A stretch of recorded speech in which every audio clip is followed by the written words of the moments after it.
അസ്സലാമു അലൈക്കും വറഹ്മത്തുള്ളാഹി. പ്രിയ സഹോദരങ്ങളെ, ഓർമ്മക്കുറിപ്പുകളിലൂടെ എന്ന എൻ്റെ ചാനലിലേക്ക് നിങ്ങൾക്ക് സ്വാഗതം. ഇന്ന് ഞാൻ പറയാൻ പോകുന്നത് പള്ളിക്കടിയിലെ അമ്പലങ്ങൾ, ഇതിനെപ്പറ്റിയാണ്.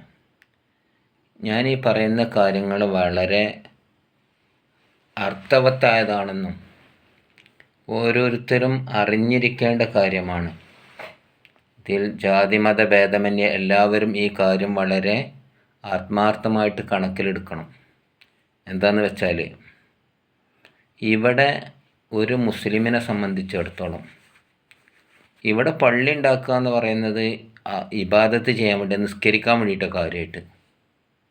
ഈ നിസ്കരിക്കണമെങ്കിൽ മുസ്ലിമീങ്ങൾ നിസ്കരിക്കുന്ന നിസ്കാരം സഹിയാകണമെങ്കിൽ അതിന് കുറേ ഷർത്തും ഫർളും നിബന്ധനയൊക്കെ പറഞ്ഞിട്ടുണ്ട്. ഈ നിബന്ധനകൾക്കനുസരിച്ചേ നിസ്കരിക്കാൻ പാടുള്ളൂ. എവിടെ നിസ്കരിക്കാം, എവിടെ നിസ്കരിക്കാവതല്ല എന്നൊക്കെ വളരെ വ്യക്തമായിട്ട് വിശുദ്ധ ഖുർആനും തിരുസുന്നത്തും റസൂലുള്ളാഹിൻ്റെ ചര്യയും നമ്മെ പഠിപ്പിക്കുന്നുണ്ട്. ഞാൻ പറഞ്ഞു വരുന്നത്, അന്യൻ്റെ മുതലിൽ അപഹരിച്ചെടുത്ത്, അത് ഭൂമിയാവട്ടെ, വസ്ത്രമാവട്ടെ, സ്ഥലമാവട്ടെ, അവിടെ കയറിപ്പറ്റി നിസ്കരിച്ചാൽ അവൻ്റെ നിസ്കാരം ശരിയാവുകയില്ല. അപ്പോൾ ഒരു അന്യമതസ്ഥർ ആരാധിക്കുന്ന ഒരു ആരാധനാലയത്തിൽ കയറിയിട്ട് അവരെ സമ്മതമില്ലാതെ നിസ്കരിച്ചാൽ അവൻ്റെ നിസ്കാരം സാധുവല്ല, സ്വീകാര്യമല്ല. എന്തെന്ന് വെച്ചാൽ, അതിനൊക്കെ മഗ്സൂബായതെന്നാ, പിടിച്ചു പറിക്കപ്പെട്ടതിൻ്റെ വിധിയാണ് അതിന്. ഒരാളെ സംബന്ധിച്ചിടത്തോളം അവൻ്റെതല്ലാത്ത, അവന് അർഹതയില്ലാത്തത് പിടിച്ചു പറിച്ചാൽ അവൻ്റെ ഒരാൾ എന്നിട്ടത് ഭക്ഷിച്ചാൽ അവൻ്റെ വയറ്റിൽ കറക്കുന്ന തീയാണ്. നമുക്കറിയാമല്ലോ, പരിശുദ്ധ ഇസ്ലാമിൻ്റെ സന്ദേശമായിട്ട് മാലിക് ബിൻ ദീനാറും കൂട്ടരും വന്ന സമയത്ത് ഇവിടെ അന്ന് മുസ്ലിമീങ്ങളില്ല. ആ സമയത്ത് ഇവർക്ക് വെള്ളം കൊടുത്തു എന്നാണ് ചേരമാൻ പെരുമാളും കൂട്ടരും അവരെ സ്വീകരിച്ച രംഗങ്ങളൊക്കെ പറയുന്നുണ്ട്. അവർക്ക് ഇളനീർ വെള്ളം കൊടുത്തപ്പോൾ അവർ ചോദിച്ചു, ഇത് ആരുടേതാണ് എന്ന്. ഈ ചോദ്യം അവർ പ്രതീക്ഷിച്ചതല്ല. എന്താണ് ഇവരിങ്ങനെ ചോദിക്കുന്നത്? ഇതാരുടേതാണ് എന്ന് ചോദിക്കുന്നതിൻ്റെ ആവശ്യം എന്താണ്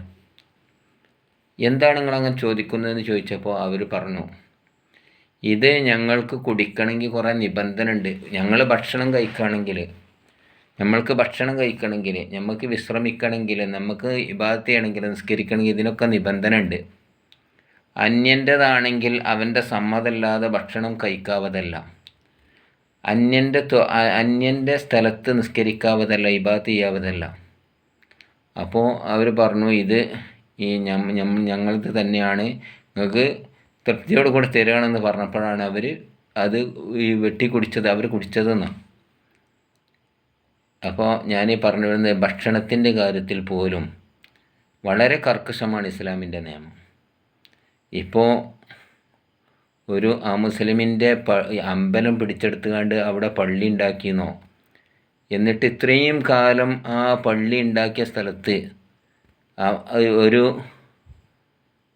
മുസ്ലിമിൻ്റേതാവട്ടെ കയ്യേറിയ സ്ഥലത്ത് വെച്ച് നിസ്കരിച്ചാൽ ആ ഇബാദത്തിൻ്റെ വിധികൾ, ആ ഇബാദത്ത് അതിന് പ്രതിഫലം കിട്ടൂല. പിന്നെ വെറുതെ ഒരു പ്രവൃത്തി ചെയ്തിട്ട് കാര്യമില്ലല്ലോ. അപ്പോൾ ഇതൊക്കെ മനസ്സിലാക്കിക്കൊണ്ട് വർഗീയമായിട്ട് ചിന്തിക്കുന്ന ആളുകൾ മനസ്സിലാക്കണം. എന്നാൽ ഈ പള്ളികളൊക്കെ എത്രത്തോളം മുസ്ലിമീങ്ങൾക്ക് ഏറ്റവും ഇഷ്ടപ്പെട്ട കഅബ വരെ അവസാന കാലമാകുമ്പോൾ പൊളിക്കുന്ന റസൂലുള്ളാഹിൻ്റെ പ്രവചനമുണ്ട്. അപ്പോൾ അതിൻ്റെ മുന്നോടിയായിട്ട് ആയിരിക്കാം ഇന്നത്തെ ഈ പ്രവർത്തനങ്ങളൊക്കെ, ഈ വാക്കുകളൊക്കെ നമ്മൾക്ക് കേൾക്കാൻ സാധിക്കുന്നത്. കഅബയ്ക്ക് വരെ അവകാശവാദം പറയുന്നവരുണ്ട്. കഅബനെ പറ്റി പറഞ്ഞത്, ഇന്ന അവ്വല ബൈത്തിൻ വുദിഅ ലിന്നാസി ലല്ലദീ ബിബക്കത്ത, ആയത്തെ ഞാൻ ഓർക്കുന്നില്ല. ആദ്യമായിട്ട് അള്ളാഹിൻ്റെ ഭൂമിയിൽ അള്ളാഹ്ക്ക് ഇബാദത്ത് ചെയ്യാൻ വേണ്ടി നിർമ്മിക്കപ്പെട്ട ഭവനമാണ് കഅബ. അത് ആദ്യമേ ഇവിടെ ആദ്യം അത് മലായിക്കത്തുകൾ നിർമ്മിച്ചു. പിന്നെ എന്ത് ചെയ്തു? അതിന് പല സമയത്തും പുതുക്കി പണിതിട്ടുണ്ട്. അപ്പോൾ ഈ കാബ ഇവിടെ ഭൂമിയിൽ ജനങ്ങൾ ഉണ്ടാകുന്നതിൻ്റെ മുമ്പ് തന്നെ കാബ അവിടെ ഉണ്ട് എന്നാണ് പ്രമാണങ്ങളിൽ നിന്ന് മനസ്സിലാക്കുന്നത്. അപ്പം ഇത് ആരതാണെന്ന് ചോദിച്ചാൽ ഇത് മുസ്ലിമീങ്ങൾ ആരാധിച്ചു കൊണ്ടിരിക്കുന്ന ആ കാബയിൽ പിന്നീട് തൽപര കക്ഷികൾ വിഗ്രഹങ്ങൾ സ്ഥാപിച്ചിരുന്നു. എന്നാൽ ഇവിടെ ഇതിനെപ്പറ്റിയും ഞാനൊരു മുമ്പൊരു ലേഖനത്തിൽ വായിച്ച് കേട്ടിട്ടുണ്ട്. കാബയിലുള്ള ഹജറുൽ അസ്വദ് ശിവലിംഗമാണെന്നൊക്കെ പറഞ്ഞിട്ട്.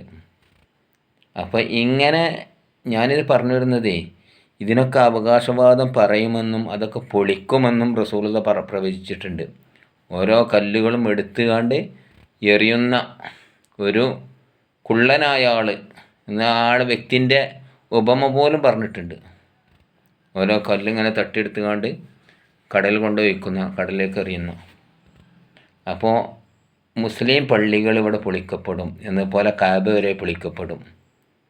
എന്നാൽ ഇവിടെ മുസ്ലിമീങ്ങൾ ഇവിടെ പള്ളികൾ ഉണ്ടാക്കിയത് മറ്റുള്ളവരുടെ അമ്പലം തകർത്താണെന്ന് പറഞ്ഞാൽ ഈ അപരാധം മാത്രം പറയരുത്. ഇവിടെ അവകാശവാദം ഉന്നയിച്ചുകൊണ്ട് പൊളിക്കുന്നതിന് പകരം അപരാധങ്ങൾ പറഞ്ഞുണ്ടാക്കരുതെന്ന് എനിക്ക് പറയാനുള്ളത്. അതാരായാലും ഇവിടെ പള്ളികൾ, ഞമ്മക്ക് അമ്പലങ്ങൾ അന്യരെ മുതൽ കയ്യേറിക്കാണ്ട് നമ്മൾക്ക് അവിടെ ഇബാദത്ത് ചെയ്യാൻ പറ്റൂല. അത് വഖഫ് അന്യരെ സ്ഥലം കൈയടക്കിയാണ്ട് അത് വഖഫാണെന്ന് പറയാൻ പറ്റൂല. ഇത് എല്ലായിടത്തേക്കും വാദമാണ്. ഇസ്ലാമിൻ്റെ നിയമങ്ങൾ എല്ലായിടത്തേക്കും ബാധകമാണ്. അതുകൊണ്ടാണല്ലോ ഇസ്ലാമിൻ്റെ നല്ല അവസ്ഥ കണ്ടുകൊണ്ട് മഹാത്മാഗാന്ധി പോലും പറഞ്ഞത് ഞാനിവിടെ ആഗ്രഹിക്കുന്നത് ഖലീഫ ഉമറിൻ്റെ ഭരണം പോലത്തെ ഭരണമാണെന്ന്. എന്ന് വെച്ചാൽ ഇസ്ലാമിക ഭരണം പോലത്തെ ഇസ്ലാമിലുള്ള ചിട്ടകളനുസരിച്ചുള്ള ഭരണം ആണെന്ന്, അല്ലാതെ മുസ്ലിം ഭരണം ഇവിടെ വരണമെന്നല്ല. ഖലീഫ ഉമർ നടത്തിയ നീതിപരമായിട്ടുള്ള ഭരണം. ഇങ്ങനെ ഇവിടെ ഇപ്പോഴാണ് ഈ പള്ളിയൊക്കെ അമ്പലമായിരുന്നു എന്നുള്ളത് ഇപ്പോഴാണ് ചിലർക്കൊക്കെ ബോധ്യപ്പെടുന്നതെങ്കിൽ അങ്ങനെ ഇല്ല എന്നാണ് നമ്മൾ മനസ്സിലാക്കേണ്ടത്. പള്ളി വേണമെങ്കിൽ ഇപ്പോൾ ഇവിടെ ബാബരി മസ്ജിദ് പൊളിച്ചല്ലോ, എന്നിട്ട് ഇപ്പോൾ ഇവിടെ ഒന്നും സംഭവിച്ചില്ലല്ലോ. എന്നതുപോലെ ഓരോ പള്ളികളും അവർക്ക് പൊളിക്കാം.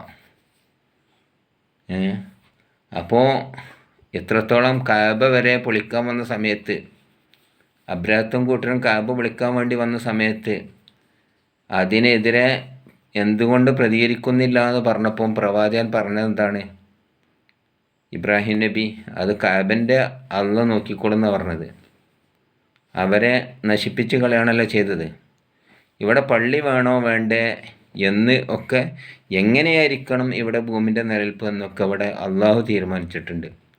അപ്പോൾ ഈ സ്ഥിതിക്ക് നമ്മൾ ഈ ഇല്ലാത്ത അപരാധങ്ങൾ പറഞ്ഞുകൊണ്ട് ഈ സുന്ദരമായ വളരെ സൗഹാർദ്ദത്തോടു കൂടി ജീവിക്കുന്ന ഒരു അന്തരീക്ഷത്തിൽ ഇനിയും മനുഷ്യന്മാർ അവരെ ജീവിതം കൊണ്ട് അവരെ വീട്ടിലുള്ള പട്ടിണികളും പ്രാരാബ്ദങ്ങളും നോക്കുന്നതിന് പകരം ഇവിടെ ഇപ്പോൾ നിസ്കരിക്കാൻ പള്ളികൾ ഇഷ്ടം പോലെ ഉണ്ടായിക്കൊള്ളുന്നില്ല. പള്ളി തന്നെ ഇഷ്ടം പോലെ. എന്നപോലെ അമ്പലങ്ങളാണെങ്കിലും മറ്റുള്ളവരുടെ ആരാധനാ കേന്ദ്രങ്ങൾ ഇഷ്ടം പോലെ ഉണ്ടല്ലോ. ഇല്ലാത്തതാണെങ്കിലും ഒക്കെ നമുക്കറിയാം, ഇസ്ലാമിക രാജ്യങ്ങളിൽ അവർക്ക് ഇപ്പോൾ അബുദാബിയിലൊക്കെ ഏറ്റവും വലിയ അമ്പലം ഉണ്ടാക്കി കൊടുത്തത് ആരാണ്? ഇസ്ലാമിക ഭരണാധിപന്മാരാണ്. ഇങ്ങനത്തെ ഭരണാധികാരികൾ ഇവിടെ മുസ്ലിമുകൾ ഇന്ത്യ അടക്കം ഭരിച്ചിട്ടുണ്ട്. അവരൊക്കെ ഇതൊക്കെ പൊളിച്ചുണ്ടാക്കിയെന്ന് പറയണമെങ്കിൽ, അങ്ങനെയാണെങ്കിൽ അവർ മുസ്ലിമീങ്ങളെ അല്ല, അങ്ങനെ എടുക്കാൻ പാടില്ല എന്നുള്ളതാണ്. അപ്പോൾ ഇപ്പം ഇങ്ങനൊക്കെ ഓരോ ന്യായങ്ങൾ പറഞ്ഞുകൊണ്ട് നമുക്ക് തമ്മിലുള്ള സൗഹാർദ്ദം തകർത്തിട്ട് ഓരോ വീട്ടിലും ഓരോ ആൾക്കാരൊക്കെ അവസ്ഥകളൊന്നും ആലോചിച്ച് നോക്കിയാണ് നമ്മുടെ ചുറ്റുഭാഗത്ത്. നമുക്ക് ഈ പള്ളിയും അമ്പലത്തിൻ്റെയും ബെയ്ത്താല കൂടുതലല്ലോ വേണ്ടിയത്. പട്ടിണി ദാരിദ്ര്യമായിട്ട് ഭക്ഷണം കഴിക്കാനില്ലാതെ ഒരു നേരത്തെ ഭക്ഷണത്തിന് വേണ്ടി രാവും പകലും കഠിനാധ്വാനം ചെയ്തുകൊണ്ട് ഈ വീട്ടിലേക്ക് ചെല്ലുമ്പോൾ വീട്ടിൽ അവർക്ക് ഭക്ഷണമൊന്നുമില്ല. അപ്പോൾ ചെറിയ ഉള്ള പൈസ കൊണ്ട് ചെല്ലുമ്പം വീട്ടിലെത്തുമ്പോൾ വീട്ടിലുള്ളവരുടെ പരാതി കടങ്ങളെ കൊണ്ട്, ലോൺ എടുത്തത് കൊണ്ട്, എന്നതുപോലെ തന്നെ മറ്റുള്ളതൊക്കെ കൊണ്ട് ഓരോരുത്തർ ആത്മഹത്യ ചെയ്യാണ്. ഇതിവിടെ നിർമ്മാർജ്ജനം ചെയ്യാൻ ആത്മഹത്യ ചെയ്യുന്നവരെ പുനരുദ്ധരിക്കാൻ എന്നതുപോലെ തന്നെയാണ് ജാതി മതമന്യേ എല്ലാവരെയും സഹായിക്കാൻ. അല്ലാണ്ട് റസൂൽ പറഞ്ഞല്ലോ, നിൻ്റെ വീട്ടിലെ 40 അയൽവാസികൾ, 40 വീട് വരെ നിൻ്റെ അയൽവാസികളിൽ നിന്ന് ഒരാൾ പട്ടിണി കിടക്കുകയാണെങ്കിൽ നീ വേറെ ചെന്നാണെങ്കിൽ എൻ്റെ സമുദായത്തിൽ പെട്ടതല്ല എന്നാണ്. ഇത്രക്കും മഹത്തമായൊരു സന്ദേശം പഠിപ്പിക്കുന്ന ആളുകൾ ഇപ്പോഴും ഈ പള്ളിൻ്റെയും അമ്പലത്തിൻ്റെയും ഒക്കെ പേര് പറഞ്ഞിട്ട് തർക്കിച്ചാൽ അതൊക്കെ നമ്മൾ ഇവിടെയുള്ള സാധുക്കളെയും പാവങ്ങളെയും ഒക്കെ കണക്കിലെടുത്തുകൊണ്ട് ഇത്തരം ഈ സാഹചര്യത്തിലെങ്കിലും നമ്മളിന്ന് ഒഴിഞ്ഞു നിന്നിട്ട് നമ്മളൊക്കെ എന്താണ് കുറഞ്ഞ ജീവിതം ഉണ്ടാവുള്ളൂ. ഇവിടെ കുറഞ്ഞ ജീവിതം ഈ പറയുന്ന ആൾക്കാരൊക്കെ എന്താണ് നമ്മളെ പിന്നീട് ശപിക്കും. ഇനി ഇവിടെ നിന്നുള്ള ജനങ്ങളൊക്കെ ഒരു വർഗീയതയിലൂടെ അങ്ങോട്ടും ഇങ്ങോട്ടും നമ്മളേതായാലും ജീവിച്ചു പോയി നമ്മളെ ബാക്കിയുള്ള സമൂഹം കുട്ടിച്ചോറാകട്ടെ എന്ന ഉദ്ദേശത്തോടു കൂടെയാണെങ്കിൽ ഇതിൻ്റെയൊക്കെ തിക്തഫലം നമ്മൾ തന്നെ അനുഭവിക്കേണ്ടി വരും. നമ്മളെ മക്കളും നമ്മളെ കുടുംബങ്ങളുമാണ് അനുഭവിക്കുക. അപ്പോൾ നമ്മളുടെ ഇടയിൽ ഒരു സൗഹൃദത്തോടു കൂടെയുള്ള ജീവിതം അത് നമുക്ക് സൃഷ്ടാവായ റബ്ബ് പ്രദാനം ചെയ്യട്ടെ എന്ന് പറഞ്ഞുകൊണ്ട് നിർത്തുന്നു. എൻ്റെ ചാനൽ ആദ്യമായിട്ടാണ് കാണുന്നതെങ്കിൽ സബ്സ്ക്രൈബ് ചെയ്യുക എന്ന് പറഞ്ഞുകൊണ്ട് നിർത്തുന്നു. അസ്സലാമു അലൈക്കും.